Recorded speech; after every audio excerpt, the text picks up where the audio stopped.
आसंता काली 13 तारीख सकाळ जो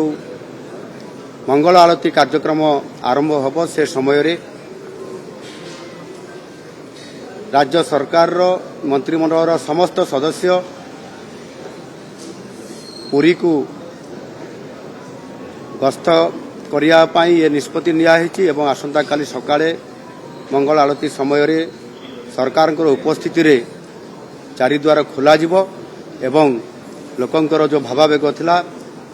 ताकू सम्मान दे ये कार्यक्रम को आसंता काली ही आरंभ करा जिवो। महाप्रभु जगन्नाथंकर जो श्रीमंदिर अच्छी पुरी रे एवं सेथिरे विभिन्न समय रे विभिन्न कथा एवं विभिन्न समस्या मध्य आसी थाए तार समाधान मध्य किबड़ी भाव करा जिवो से मध्य सरकार नीतिगत भाव निष्पत्ति नहीं थांती। विशेष करिकी सारा विश्वरू एवं भारत वर्षरू विभिन्न समय जो भक्त माने आसी थांती समय क्रमे जेबड़ी भाव प्रबल भिड़ होउछि एवं विभिन्न परिस्थिति भितर मध्य जो महाप्रभुंकर 4टी द्वार अच्छी ये 4टी द्वार उपरे गत किछि वर्ष हैला ताकू 4टी द्वार को प्रवेश करबा पई से द्वार देखि जीवा पई श्रद्धालु मान को जीवा पई सिथिरे प्रतिबंधक बा सिथिरे बंद कर दिया जाइथिला एवं भारतीय जनता पार्टी इथिरे केतल निर्वाचन रे संकल्प पत्र रे याकू स्थान देइथिला। सरकार आसिला मात्रे 4 द्वार खोलिबा पई एवं सरकार आसिला परे जेतु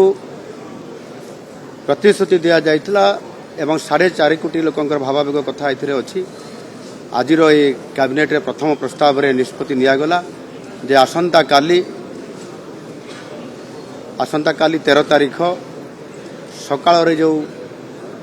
मंगल आरती कार्यक्रम आरंभ होब से समय रे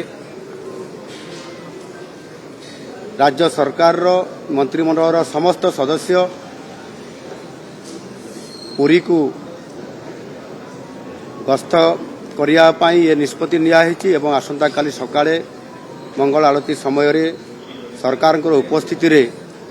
चारिद्वार खोल एवं लोकंकर जो भावावेग थिला ताकू सम्मान दे ये कार्यक्रम को आसंता काली ही आरंभ करा जिवो।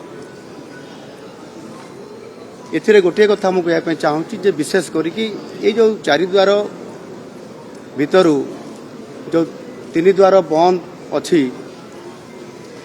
एवं सेथिरे अनेक समय प्रश्न आसिला एवं भक्त और भगवान को भितरे गोटे व्यवधान सृष्टि करा जाउथिला एवं ये व्यवधान को बंद करिवा पई एवं किबड़ी भाव में सहजरे भक्त माने महाप्रभु को दर्शन करि पारिबे बाहरी पारिबे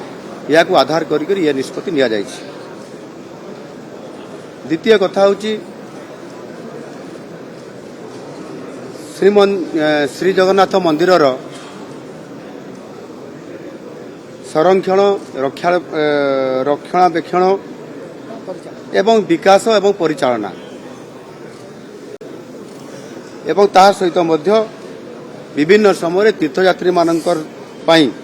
सृष्टि होतबा विभिन्न समय समस्या या को आधार करी एवं विशेष करी श्रीमंदिर सौंदर्यकरण ताहार उन्नतीकरण ये कथा को आधार करी बहुत समय जदि किसी समस्या तैयारी है ताकू समाधान करिया पई तत्कालीन भाव में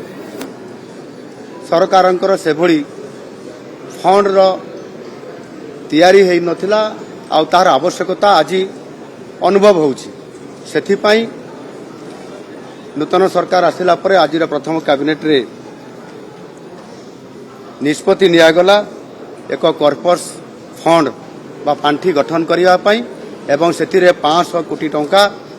ये बजेट रे रखा जिवो एवं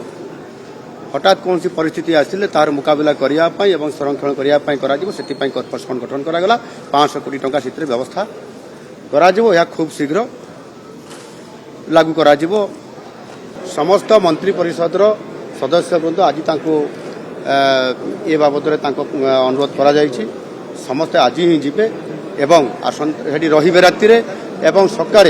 সকাଳେ মঙ্গଳ ଆରତୀ ସମୟରେ ଉପସ୍ଥିତ ରହିକି ଚାରିଦ୍ୱାରରେ ଉପସ୍ଥିତ ରହିକି ସେଥିରେ ଭକ୍ତମାନଙ୍କୁ ଯିବା ପାଇଁ ଏ ଯେଉଁ ପ୍ରବେଶ ଦ୍ୱାର ଖୋଲା ରହିବ ଏବଂ ସେହି ଅନୁସାରେ ତାଙ୍କୁ ସ୍ୱାଗତ କରାଯିବ।